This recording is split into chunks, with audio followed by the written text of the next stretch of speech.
हर्षद मेहता। हर्षद मेहता हमारे देश के एक जाने माने शेयर बाजार के एजेंट थे, जिन्हें द बिग बुल भी कहा जाता है। बता दें कि शेयर बाजार में इनकी बहुत ज़्यादा पकड़ रही है और इसी वजह से उन्होंने शेयर मार्केट को हिला दिया था। जानकारी दे दें कि इनका दिमाग बहुत ही ज़्यादा तेज़ था, जिसकी वजह से इन्होंने बहुत तेज़ी के साथ शेयर मार्केट में धूम मचाई और खूब पैसा भी कमाया एवं शेयर मार्केट के बेताज बादशाह बने। आइए इस वीडियो में इन्हीं के बारे में हम आगे जानते हैं। लेकिन आगे बढ़ने से पहले आपसे रिक्वेस्ट है कि आपको वीडियो पसंद आया तो लाइक शेयर कमेंट अवश्य कर दें। अगर आप चैनल पर नए हैं तो चैनल को सब्सक्राइब जरूर कर लें ताकि आने वाली हर वीडियो आप तक समय से पहुँचे। हर्षद मेहता की पारिवारिक जानकारी।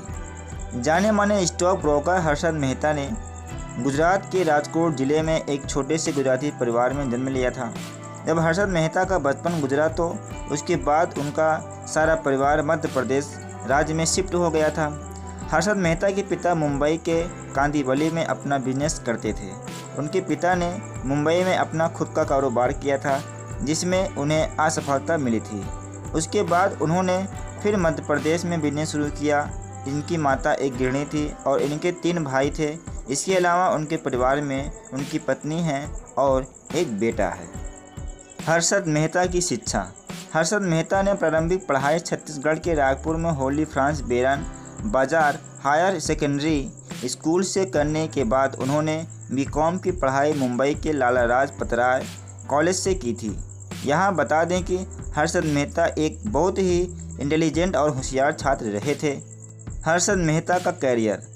हर्षद मेहता ने अपनी पढ़ाई पूरी करने के बाद एक बीमा कंपनी ज्वाइन कर ली थी, जहां वह सेल की जॉब किया करते थे।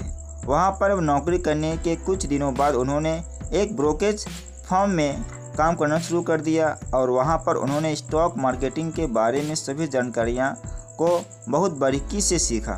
जब वह स्टॉक मार्केटिंग के सारे पैंतरे को अच्छी तरह से समझ गए तो उसके बाद 1984 में उन्होंने अपनी खुद की एक कंपनी बनाकर मुंबई एक्सचेंज की मेंबरशिप हासिल की। बता दें कि कुछ ही समय में हर्षद मेहता अखबारों और समाचारों की सुर्खियों पर छपे गए और बड़े से बड़े उद्योगपति उनके साथ मीटिंग करने के लिए बेताब हो गए। स्टॉक मार्केटिंग में हर्षद मेहता का नाम बहुत ही ज़्यादा सम्मान दिया जाता था और हर इंसान अचंभित था कि आखिर इतने कम समय में उन्होंने इतनी तरक्की कैसे कर ली। हर्षद मेहता का विवाद। 1992 हर्षद मेहता का हुआ भंडाफोड़। जानकारी के लिए बता दें कि जिस तरह से हर्षद मेहता इतनी तेज़ी से तरक्की कर रहे थे कि उससे हर इंसान हैरान था और सभी उनकी कामयाबी के राज को जानना चाहते थे, जिसका पर्दाफाश 1992 में हुआ। उस समय की एक पत्रकार सुचेता दलाल ने हर्षद मेहता के स्टॉक मार्केटिंग के खेल का भांडा फोड़ा था। जहां बता दें कि हर्षद मेहता पर 72 आपराधिक मामले दर्ज होने के साथ साथ 6000 से भी अधिक दीवानी मामले दर्ज किए गए थे, लेकिन वह सभी केसों में जमानत हासिल कर चुके थे और सबूत न मिल पाने के कारण केवल एक ही केस में वह दोषी पाए गए। इसलिए 2001 में उन्हें 5 साल की सज़ा के साथ साथ 25,000 रुपये का जुर्माना भुगतना पड़ा। 1992 में जब RBI की जानकी रमन समिति ने अपनी रिपोर्ट दी तो उनके मुताबिक हर्षद मेहता ने 4025 करोड़ का घोटाला किया था। हर्षद मेहता का अफेयर्स। हर्षद मेहता की शादी ज्योति मेहता के साथ हुई थी और दोनों ही अपने वैवाहिक जीवन में बहुत खुश थे। इसके अलावा हर्षद मेहता का किसी और महिला के साथ प्रेम संबंध नहीं रहा था। हर्षद मेहता मूवीज़ और वेब सीरीज़। हर्षद मेहता घोटाला जब सामने आया तो उनके जीवन के ऊपर कई फिल्में रिलीज होने के साथ साथ कई वेब सीरीज़ भी आई।